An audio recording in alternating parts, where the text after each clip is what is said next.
Yeah.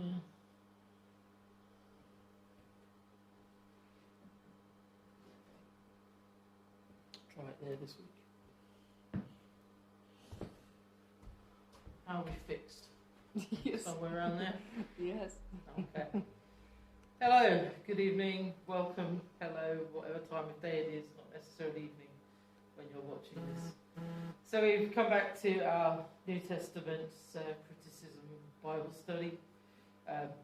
Last week we started looking at the manuscripts that the Bible was written on many, many years ago.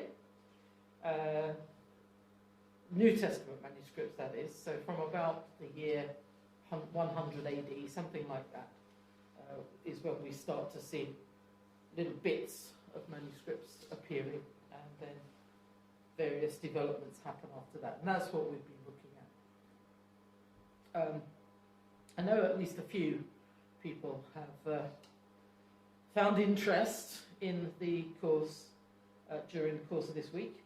I had a call from another young man who is also very interested, not a member of the church. So it's clearly a course that has a lot of resonance for people in different situations and times and places.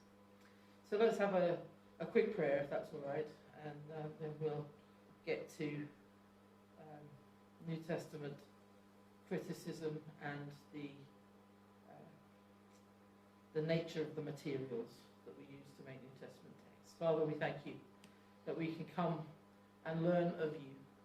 We thank you that you've preserved your word so that we can know your word. You've preserved your written word so that we can know the intent of your heart. And so, Father, we thank you for that.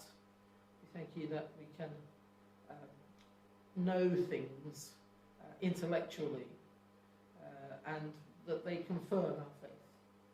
And so, Lord, we commit this time to you and ask you to confirm our faith again. Build us up and strengthen us in Jesus' name. Amen.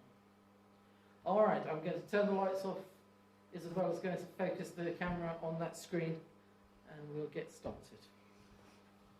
Have a look. Well, what do I do? No, just You do it. we are here, notebooks in hand.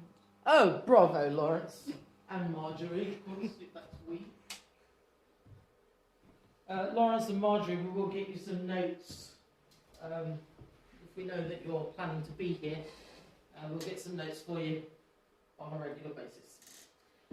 Okay, so we started with this last week. We looked at the fact that our earliest manuscripts are written on papyrus.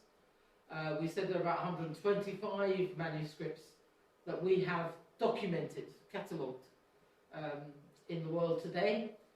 They were usually scrolls, not often books, but there are some books. And what's the name of a sort of book form of manuscript? Codex. A codex, yes, thank you. And then we said how they were made. They used this plant that grows by the banks of the Nile, the papyrus plant, the Cyperus papyrus. And then they flatten it down, take the fibrous stalk, flatten it down, lay it out, and then put another layer at right angles to the first, flatten it and dry it, and the sap from inside the plant welds the two parts together, and we have then a flat surface for writing on. This is an example, the one that we looked at last week, Papyrus 46, that's the abbreviation for papyrus, P46. This one is from 2 Corinthians. It was written around 200 AD. It's the whole manuscript, not this one page, the whole manuscript has most of Paul's letters. It is in fact the earliest text that we have of the Pauline letters. And it's a majuscule, that is to say, what does majuscule mean? Exactly, it's written in capital letters. So if you look at that, the Greek letters are all capital Greek letters. They're not lowercase letters. So it's called a majuscule, that's what that means. And if it was lowercase letters, it would be called minuscule. Yes, perfect. It's another one, P75, just to give you some more examples. an early 3rd century papyrus, which means in the 200s, so 210, 220, 230, 240, somewhere in that area. It's got most of Luke and John in this one, and this particular picture shows the end of Luke and the start of John. And if you look carefully, you can see just in here, there's a blank space, and that's the space in between the end of Luke and the beginning of John. Again, that's another majuscule. We looked at P45 briefly, which is part of the Chester Beatty Papyrus collection in Dublin. This little bit is one of those papyrus codexes, although you don't call them codexes, you call them codices in the plural, codices. This is folios, 13 to 14. Folio means a sheet. So sheets of papyrus, numbers 13 and 14.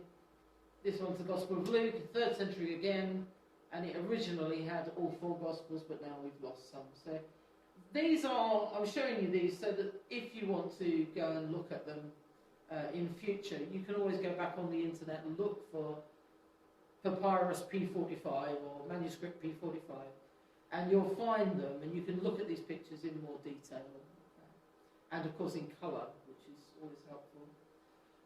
You can see here how the edges are kind of frayed and the fibres are sticking up at the top here. It's just, that's one of the reasons why I chose to show you this picture, because it shows again the fibrous nature of the papyrus. P1 is the Oxyrhynchus papyrus. It's called P1 because why? It was found first, yeah, it was catalogued first, it was listed first when they started writing down where all these papyri are hiding. This was the first one. I've only got this piece that you can see, there's nothing more. One little bit of Matthew chapter 1. It's written on both sides, unusually for a papyrus, and it's in the Western style, which means it's similar to Sinaiticus and Vaticanus, which we'll come on to in just a minute. We said that it has to be a really dry climate, and therefore most of the papyrus fragments and codices and so on that we have were found in Egypt, because the climate is better there for preserving them, and you very rarely find a New Testament papyrus.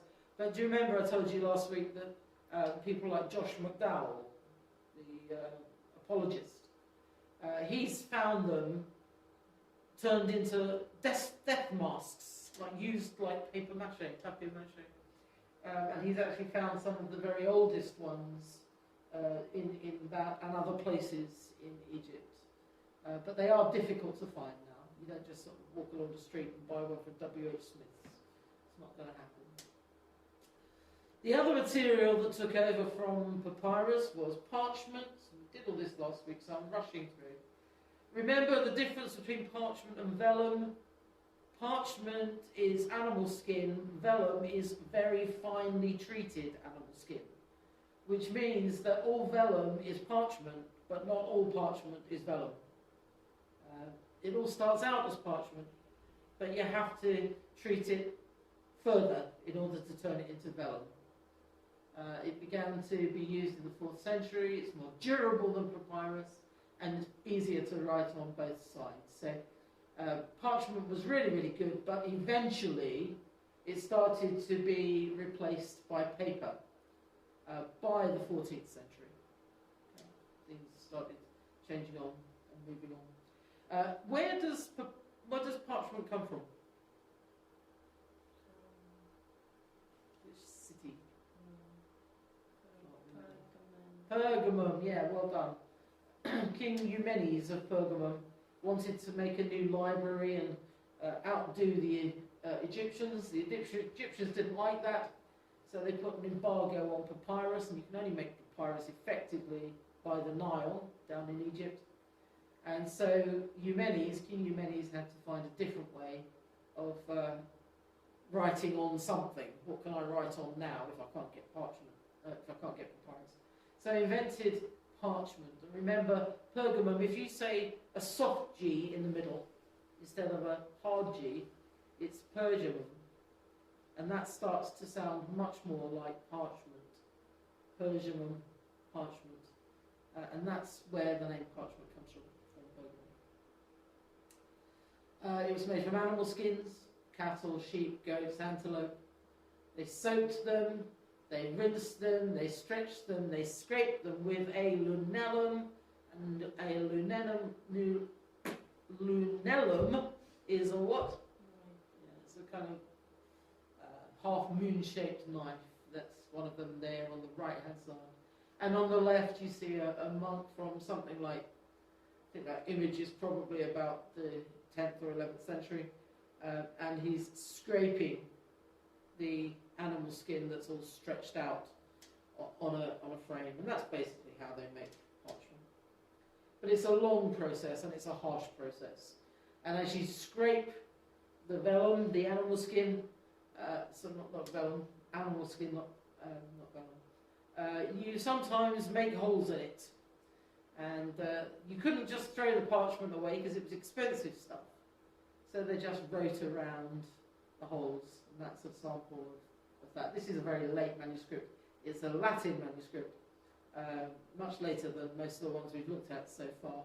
But I didn't get it for the writing, I got it for the hole, so that you could see what happens when you get a hole.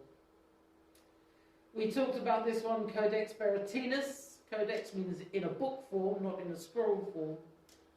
It's a 6th century, 500 and something, 6th century. It's a majuscule, it's written in capital letters, and it's written on vellum this time, but not only ordinary vellum, purple vellum. And so what did they write with?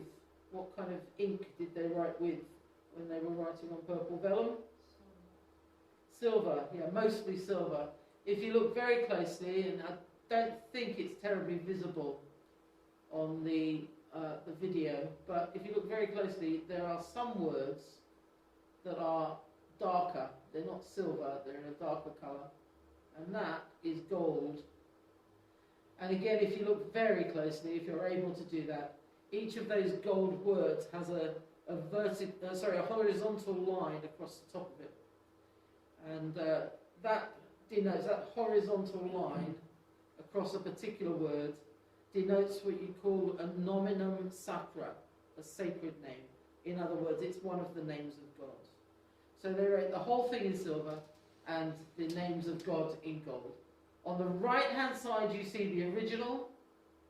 On the left-hand side, you see a reconstruction showing you what this original would have looked like when it was freshly created. Stunning. Not everyone agreed with that, of course. Some people were very strongly against that, but there it is.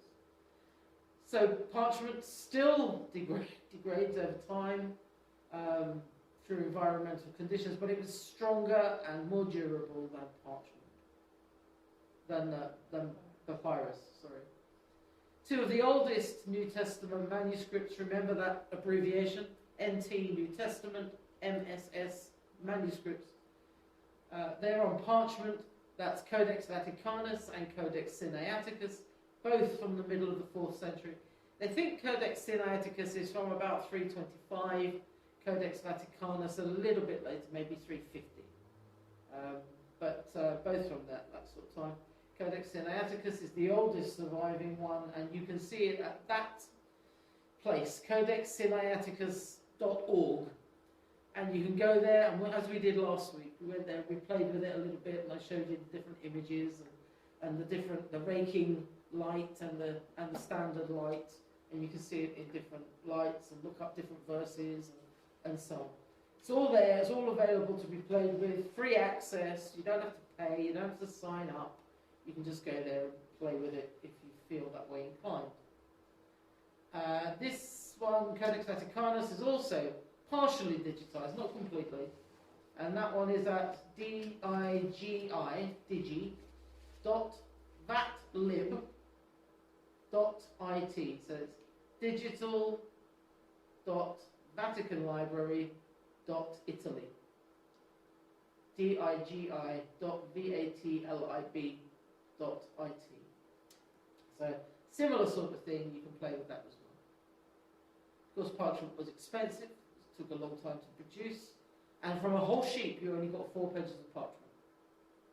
So if you wanted to write a whole New Testament, you'd need about 300 sheep or goat skins. That's a lot of skin, a lot of scraping, a lot of writing, a lot of preparation. The scribes had higher wages than your average workperson, workman, workwoman, and they were usually, therefore, commissioned by a whole church or a very rich individual, just beyond the means of most people. Just such an expensive thing. Unique feature of parchment is that it could be reused, and we call these recreated, reused manuscripts palimpsests, which literally means in Greek to use again. They would take the manuscript, they would wash it, they would scrape it, get rid of the old text, and then start again writing with a new text. And we looked at this example, Codex Ephraemi Rescriptus. This is dated to the 5th century and the 12th century. So the really, really difficult to read, faded bits underneath those, there are the 5th century pieces. The darker ones are the 12th century pieces. The 5th century piece, the manuscript, was a New Testament majuscule. The 12th century version was 38 sermons by Saint Ephraim, which is why it's called Codex Ephraemi Rescriptus. Ephraemi from Saint Ephraim, and Rescriptus written again. Okay. And then what they do to find these palimpsests is expose them to different colour lights. This is one that you wouldn't be able to see at all that there was any underscript. But when you put it under UV light, you can start to see that there is something underneath, something that's been written there before. Lawrence will know all about this as an art person. He'll know about art history, and Isabella as well, of course. How some of the paintings that we have today, really famous paintings, are very often either hidden under a newer painting or they're covering an older painting. And it's a similar thing with manuscripts. They just reuse them randomly. Okay, so that's everything we looked at in more detail last week. So keep all of that in mind as we go forward. After the use of parchments, we went into a new phase of something to write on, and this time we progressed to writing on paper, something much more similar to what we're used to today. Paper became popular in the late Middle Ages, 13th, 14th centuries. It started to become more and more popular, more and more regularly used. But there are some very, very early paper manuscripts, as early as the 9th century. Who invented paper? Do you know? It is there, but if you're not reading ahead, you don't know. The Chinese invented it in the 1st century. So, you know, about the time the New Testament was being written, the Chinese were inventing paper. But the whole system of manufacturing it, and the quality of it, and the style of making it, was refined in Arabia in the 8th century and forward. The paper at this time, we have paper mostly made of some kind of wood pulp these days. But the paper that they were using tended to be made from either cotton, flax or hemp. So it was a fibrous paper, more akin in its surface to papyrus, really, quite solid, quite rigid compared to what we know as paper. But nevertheless, it was certainly cheaper than animal skins. We have over 1,300 New Testament manuscripts that are written on paper. In other words, almost 1/3 of the total number of New Testament manuscripts that we have were written on paper.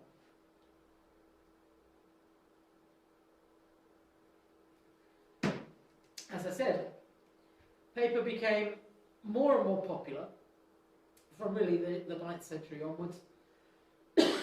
But it got really popular for New Testament manuscript copying between the 14th century, 15th century, around that time. So about 1300s going into the 1400s. And that, surprise, surprise, was just in time for the invention of the printing press. 1453, Johannes Gutenberg invented the movable type printing press in Mainz, in Germany. And Christians started printing books, printing New Testaments, printing Old Testament Bibles. It was the only time in history that the church was ahead of the curve for technology. The rest of history, we've been way behind everybody else, but this time they really did get ahead of the game. But once you get into printing, you're no longer dealing with manuscripts, because manuscripts were, by definition, handwritten, hand-copied. There were still mistakes in some printed Bibles. Do you remember? We looked at a few of them in church one Sunday. There's the Owl Bible. Let every woman be in submission to her owl husband instead of her own husband. And then there was the Wicked Bible, or the Sinner's Bible, where they wrote in Exodus 20, "Thou shalt commit adultery." They forgot to put the "not." But those mistakes are made multiple times in an identical way, so you can know for sure that that was a printing error. And so there's no question about why is it different from the other one. But with these handwritten manuscripts, it is a question. And that's what New Testament textual criticism is looking at. So by the time we get to printing, New Testament textual criticism is no longer possible. It's not something that we can do. So we're sticking mostly to everything before the printing press. The biggest weakness of paper is its lack of durability. But, on the other hand, the manuscripts that we do have written on paper are often beautifully illustrated. Imagine having to draw intricate images of people and landscapes and David and Goliath, or these sort of stories from the Bible. Imagine having to illustrate them on a rough, lumpy, bumpy piece of papyrus. Not an easy surface to illustrate. Imagine doing that on parchment, where there's all these holes that you're having to work around, and it's all hit and miss.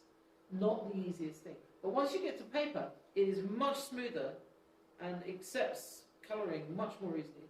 So you start to get really fabulously illustrated manuscripts. About 25% of all extant manuscripts are paper. These are just a couple of samples. You know, this is what I love.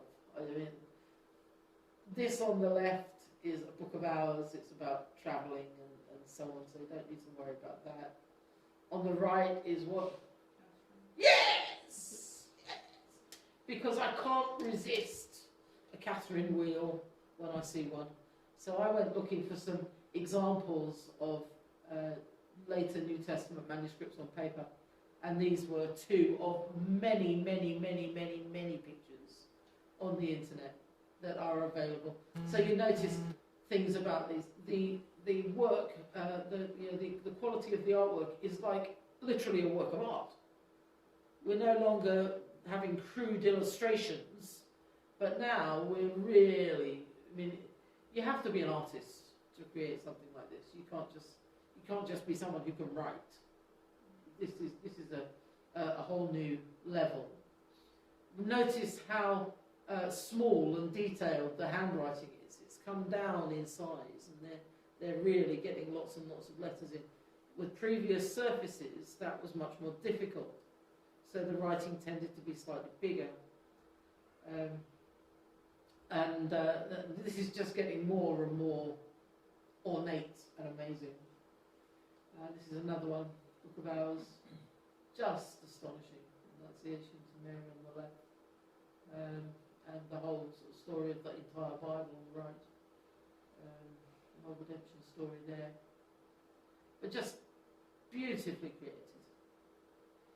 St. Jerome, of course, didn't approve of all these highly decorated gold and silver ornamented Bible manuscripts. In his 22nd letter to Eustochium that was written in 385 AD, he wrote this. He said, "Parchments are dyed purple, gold is melted into lettering, manuscripts are decked with jewels, while Christ lies at the door, naked and dying." Wow. The things that we have are fabulous relics, if you like, the remnants of the past, objects that connect us with the past. But at the time, they were not universally popular. There was a lot of controversy about these manuscripts. And this sort of opposition to the extraordinary decoration of manuscripts very often led to the manuscripts that were created being sort of kept behind closed doors. And you didn't want to let just anybody know that you had one of these. First, because it was expensive stuff, taking a fortune for you to commission it. But also, you didn't quite know who would appreciate it and who would not appreciate it or your theology because of it. So, yeah, manuscripts are a part of a political process. You know, not politics in the world, but politics within the church. So there's lots of things that, as we come on, we're going to see lots of things influence what happened to manuscripts and how they were transmitted and how they were kept and where they were kept and where they were taken to and this sort of thing. And that's all going to be important as we do New Testament criticism. Right, well, those are the three surfaces: papyrus, parchment and paper. When you write on one of those things, though, you have to use something to write with, actual implements of writing. You've got your surface, what you're going to write on it with now. Well, firstly, when there were... What surface is that? Can you see that one there? It is papyrus, exactly. And you can tell that because of that sort of crisscross pattern, almost like a sort of tartan kind of pattern, with some going one way, some going the other way. You can tell that is papyrus, and because it's papyrus, you would need to use a reed pen. Okay, so that's what they use. They use reed pens to write on papyrus made from reeds. So the stuff was the same, basically. It was the same stuff that you wrote on, and the same stuff that you used to write with. Still papyrus reed pens. And they would trim them and cut them into the right shape. And of course the reed was hollow, so it would suck up a little bit of ink. So you could write maybe half a dozen letters, and then you'd have to put it back into the ink. And then write again and put it back in the ink, and write again and put it back into the ink. Okay. When you come on to parchment, you need something a little bit finer. And apart from which, if you couldn't get papyrus for writing on, because the Egyptians have put an embargo on it, neither could you get parchment or papyrus reeds for writing with. So they became more difficult. So we had to find an alternative, basically. So we've got our parchment surface now, but what do we write with? Well, these are feathers, yes. What kind of feathers? From goose. Which animals are good for feathers? Goose. Yeah, goose. Why goose? It's stronger. It's stiffer. And so you can see where they've peeled off or cut off the feathers, the actual sticky outy bits of the feathers. and just kept the central sections. So it's the middle part of a goose feather. So if you go up to the mere, and certainly in the summer, you can find these things lying around on the ground. Take one home, give it a try. Get your quink ink and a bit of paper and see if you can cut it in this shape, just sort of that kind of shape from the side view, and this kind of shape from the back view. That's the two different sides. See if you can cut it, see if you can write with it.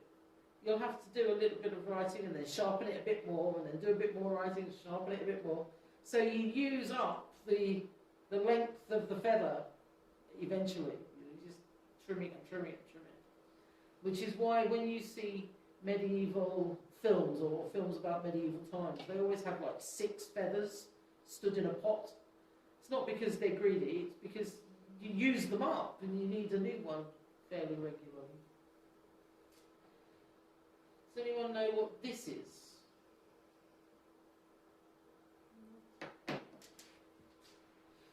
Well, when you've got your pen, you then need some ink. And this is something called a gall nut. Now, there is a certain kind of a wasp that lays its eggs, or lays its larvae, not eggs strictly speaking, lays its larvae on an oak tree. And when the larvae are sort of sitting on the oak tree in this sort of sack, the oak tree detects that there's a pest on its branch, and the oak tree starts putting out a kind of sap that envelops the larvae of the wasp. And what you see there is that sap that has set hard. So they call this an oak gall nut. Oak gall nut. Because it's the wasp, the gall wasp, and the oak tree has encased it into something like a nut. Now, if you collect these and take them away and pound them down into dust and mix them with some oils and some other sort of ingredients, you can create an ink. Looks black. Actually, it's very, very, very, very, very dark brown, but nevertheless, it looks black when you put it on. And then it fades and gets lighter and lighter and lighter. So sometimes when you see parchment manuscripts, it looks as if it's a sort of cream-coloured paper with brown writing. Well, what it actually is a parchment-coloured paper that has faded into a cream colour. And it is, because when parchment starts out, it's usually sort of an ivory shade. It gets darker over time. But the ink is this gallnut stuff that starts off really, really, really, really, really dark brown and then fades to a more like a rust brown over time. And that is the end of the show. The end of the first show, anyway. Is everything that we've said so far clear to you? Do you feel as if you've got a good idea about the sort of process of creating a manuscript, a New Testament manuscript? Yeah? Okay. Any questions on those materials and so on? Yeah. When they started out making ink, they tended to use like charcoal-based inks for papyrus writing. Problem with those is that they sit on the surface of the papyrus. When you get into the later inks, they start to adhere to the surface or sink into the surface, and so they're a bit more durable again than the earlier ones. Okay, so those are manuscripts. So when we come to start studying the manuscripts of the New Testament, we then have to have this idea in our minds of what a manuscript looks like, what kind of thing constitutes a manuscript, how it came into being. Is that a fair statement? Is that true for everyone? I wonder if we've got any more comments here. No, that's fine. All right, so let's come on to the business of New Testament textual criticism itself, because we're going to refer to a lot of manuscripts as we do this. What is New Testament textual criticism? Well, first thing to say is that the definition of textual criticism and the aim of textual criticism in the New Testament is the same. You can define it like this. It's the study of any written document, not printed, written document, where the original, also known as the autograph, where the original is either unknown or non-existent. Okay? For the primary purpose of determining the exact wording of the original. In other words, when Paul wrote Romans, he wrote it down using certain words, in a certain form, in a certain place, at a certain time. And that was the original. Paul's version was the original, let's say, to simplify. Now, that one, as we discussed a bit last week, has probably crumbled to dust by now. Probably. If it hasn't crumbled to dust by now, it's hidden away somewhere. Could be buried in a cave like the Dead Sea Scrolls. Could be buried with some ancient mummy in Egypt. It could be hidden away in the Blue Mosque in Istanbul.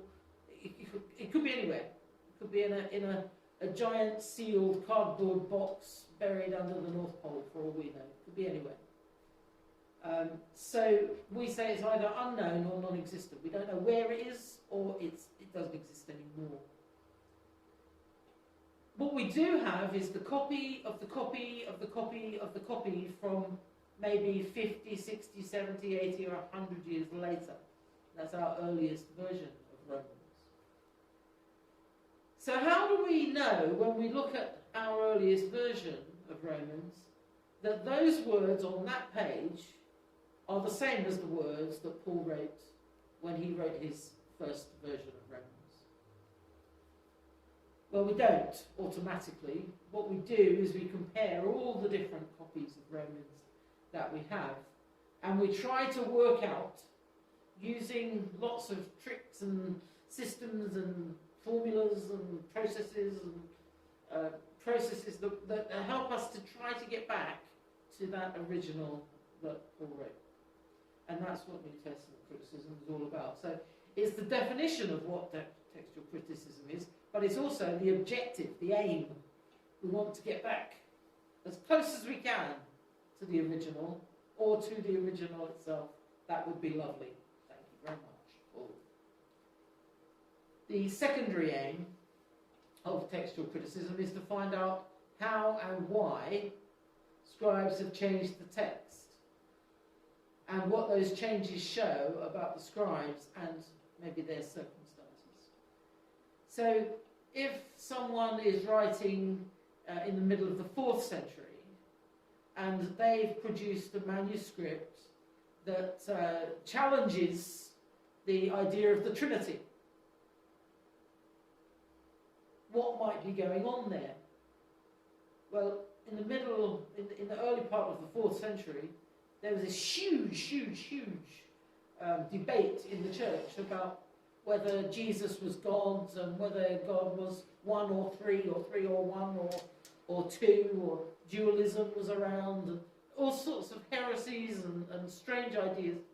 So if you get one manuscript from that sort of time that looks very different from the other manuscripts of that time, you can look at what was going on at that time and say with some confidence that, we've got 10 of these ones that say this, and one unusual one that says something completely different, but which agrees with this, that, or the other heresy.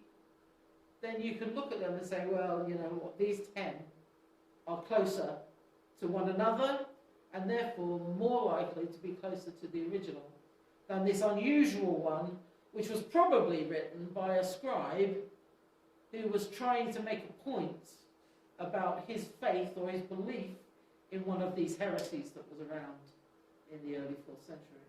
So, you just sort of looking at the circumstances and why did they do it and how did they do it and what happened. If the original of a document still existed, textual criticism would not be necessary.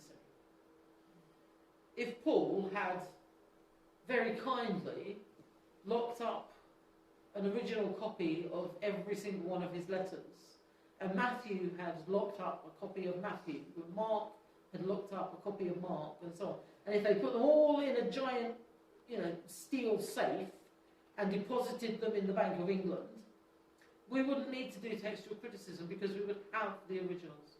But we don't have the originals. And because we don't, we need to do what we can to work our way back as close as possible to the original. But if we had the document, we wouldn't need to do that. So textual criticism would not be necessary. If all the copies of a document were exactly alike, textual criticism would not be possible.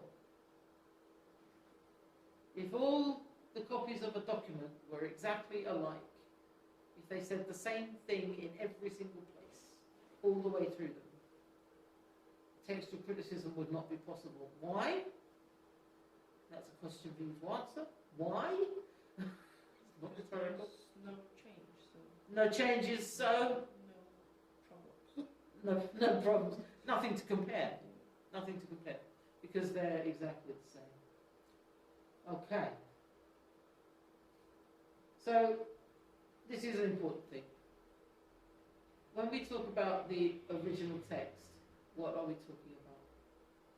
We need to define the original text. There are various things that might be called, in inverted commas, the original text.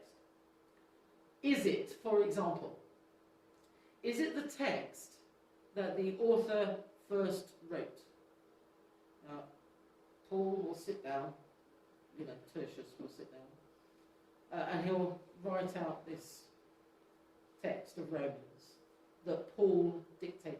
So Paul says, right, Tertius, come on, let's get on with it.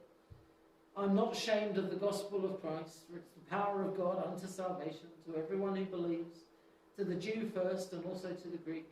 For there it is the righteousness, and he's going on and on and on, saying his text of Romans.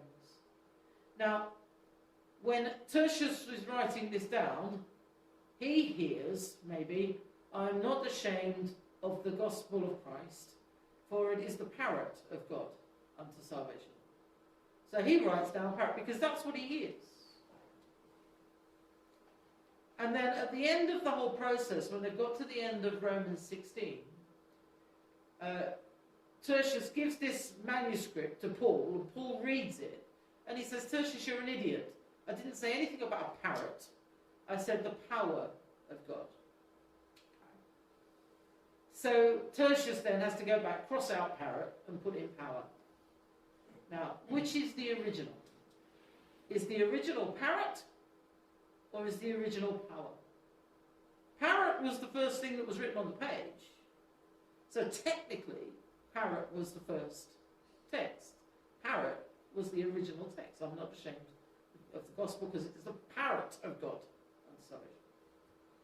Well, that's one possible thing, but that by definition might include some original errors, some very early errors. So if that's not a sort of reliable definition of an original text, maybe the original text is the second thing here, the version that first left Paul's hands.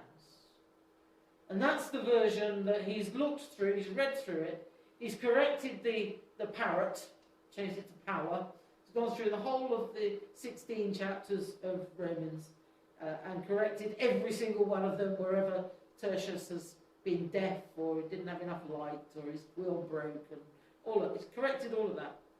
And Paul has said, right, this version is the correct version, we'll send this off to Rome. Is that the original text? well, there is that to it. It's possible.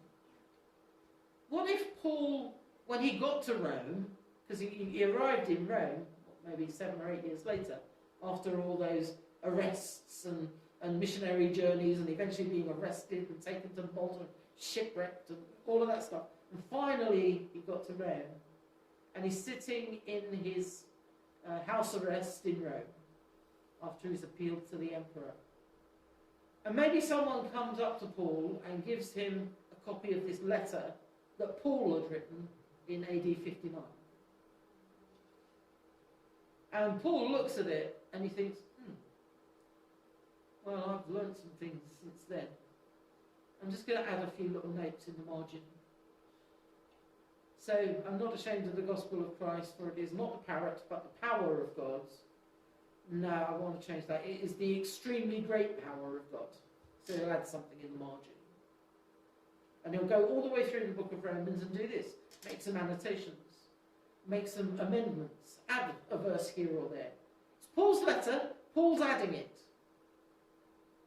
So is that the original? Because it's Paul's settled version. The version that he likes best. After he's had some time to think about it. So what I'm telling you here is that saying the original is not quite as easy as it sounds. It's not quite as straightforward as it first sounds.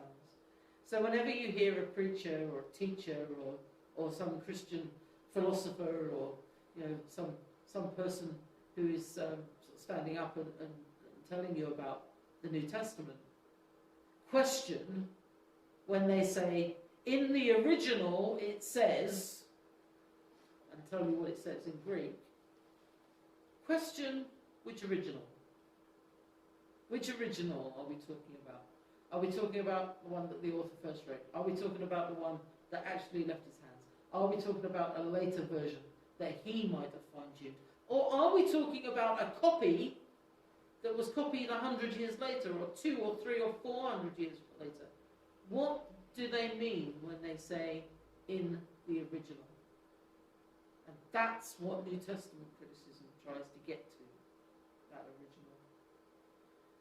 For examples of this, I mean, the New Testament is not alone in having trouble with defining what is the original.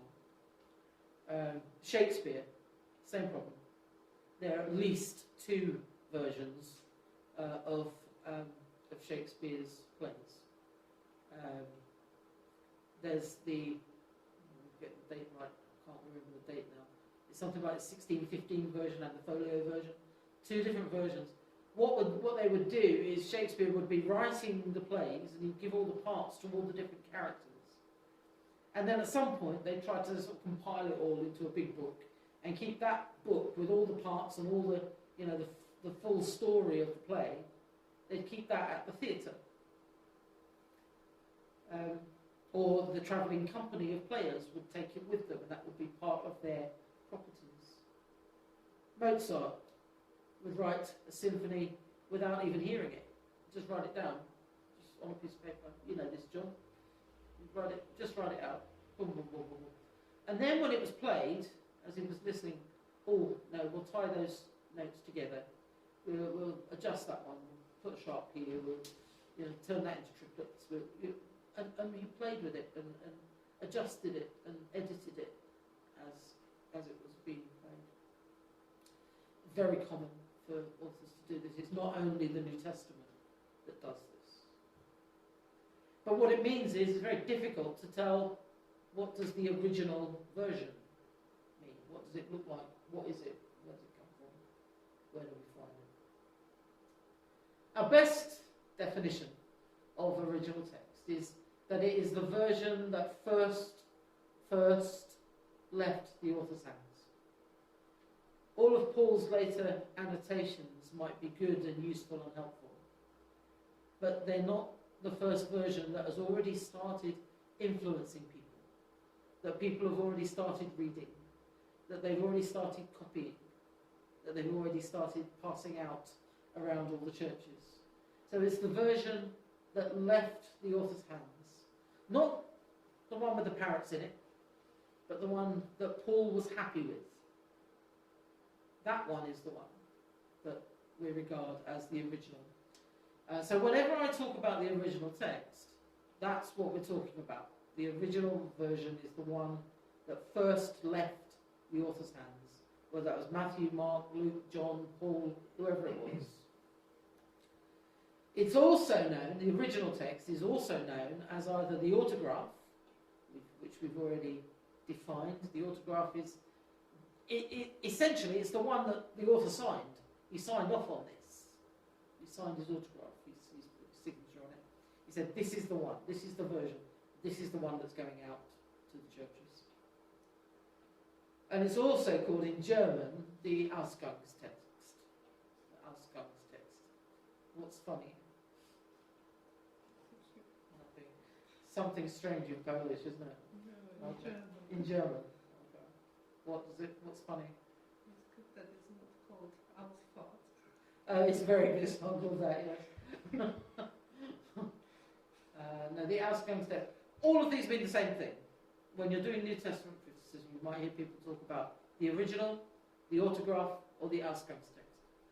Either one, any of those three, means the same thing. It's the version of the text that the author said, yeah, this is the one, and sent it out from his hands. Why is it necessary?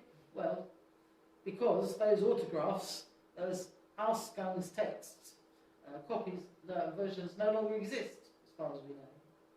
And also because no two manuscripts completely agree. And we do want to be confident in our text. If you've got two versions of the same verse, which one is the right one, and which one is the wrong one? Now, fortunately, I can tell you with absolute assurance, absolute confidence, that none of the variations, not one of the variations in our texts between different manuscripts, not one, out of all the thousands of variations that are there, not one affects any major doctrine of the faith. Not one. So that's good news, but we do want to be confident nevertheless. All the documents, as I said, that we have are handwritten until around 1454, when Johannes Gutenberg invented the printing press in Mainz in Germany. And just coincidentally, look at the date of this other thing, the fall of Constantinople on the 29th of May 1453. What's that? Well, it's when the Christian church overran the Byzantine Empire in Constantinople, pretty much took control of most of Turkey and Greece, and started to influence the religious life of those nations. So at a time when the Word of God is just on the edge of starting to become mass-produced, suddenly we've got this new big market for the Word of God as well. So it was a sort of an important time within faith and the development of the Word. But it was a big change. And from that change forward in time, we don't have much to do as textual critics, because the printing press stabilised the text. But it's before this. And we will come back to this at various points. So keep in mind these dates, 1453, 54, thereabouts. He actually invented the printing press a few years before that, but this is when he started to make it functional, to use it to produce documents, Bibles. So I've said that handwritten documents have mistakes or variances. At this time, any time before Samuel Johnson in English, Merriam-Webster in America, the OED, which was from the late 18th century onwards, that's when dictionaries were invented. So spelling started to be standardised Before that, there was no standard spelling. So in English, in many languages, you could spell words any way you felt like, and as long as people could understand them, that was fine, perfectly acceptable. Now that's okay, mostly, because you can infer from the context what the meaning was and so on. But it doesn't. It means that one manuscript is going to be different from the next manuscript. And so when you see people saying there are 400,000, listen to this word, mistakes in the New Testament, you're probably talking to either an agnostic or more likely a rabid atheist. Not a friendly atheist, a rabid atheist.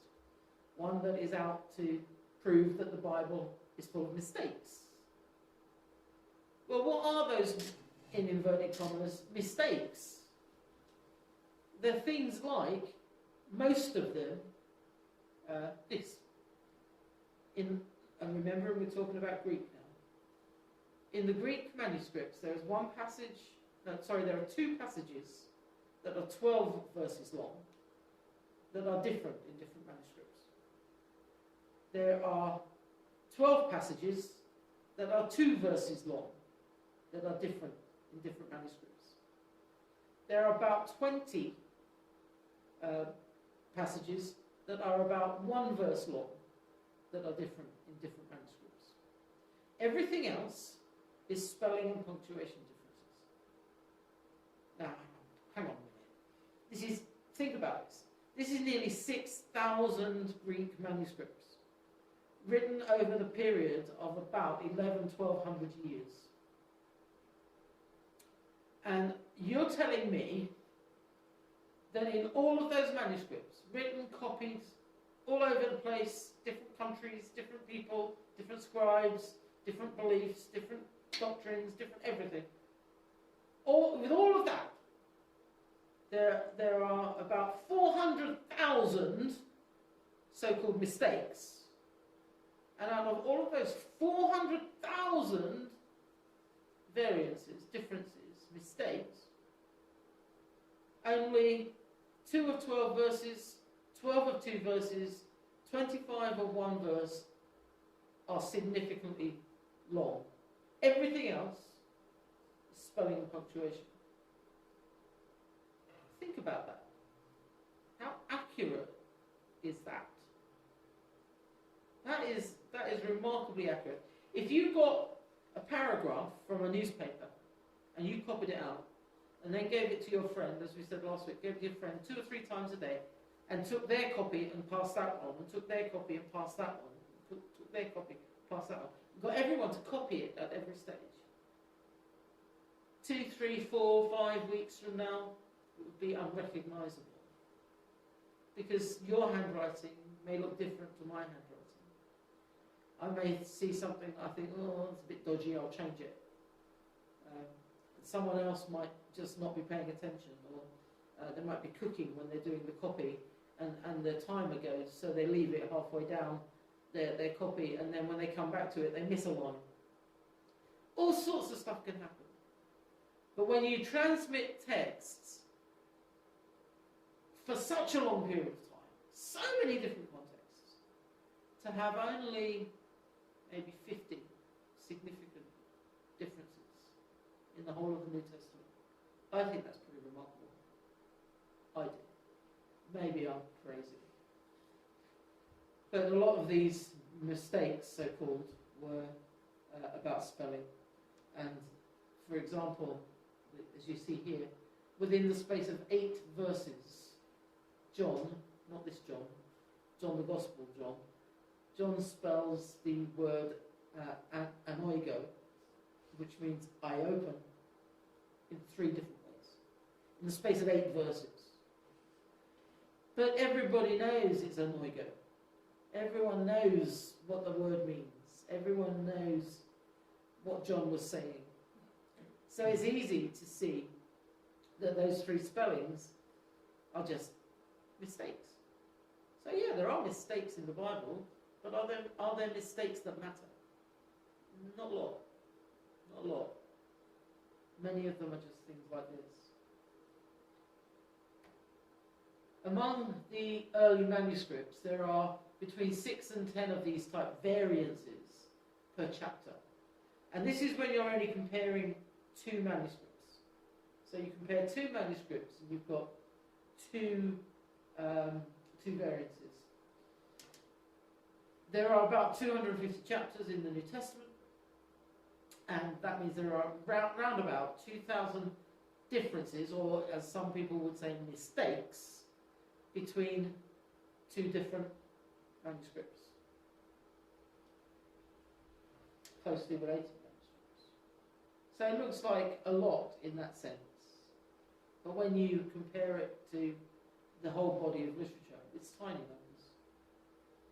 So New Testament textual criticism is required to sift through all these variances, to do the work of comparison, to work out which ones were created intentionally, some of them were, which ones were maybe created unintentionally, which others were, and so through that process work our way ever closer back to the autograph.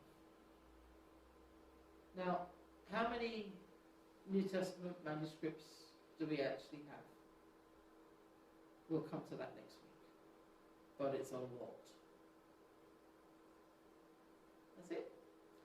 Thank you for being here, Lawrence, Marjorie, anybody else that listens. Hope to see you on Sunday, either in person or on the Facebook Live. Thank you very much. Take care. See you soon. Bye-bye.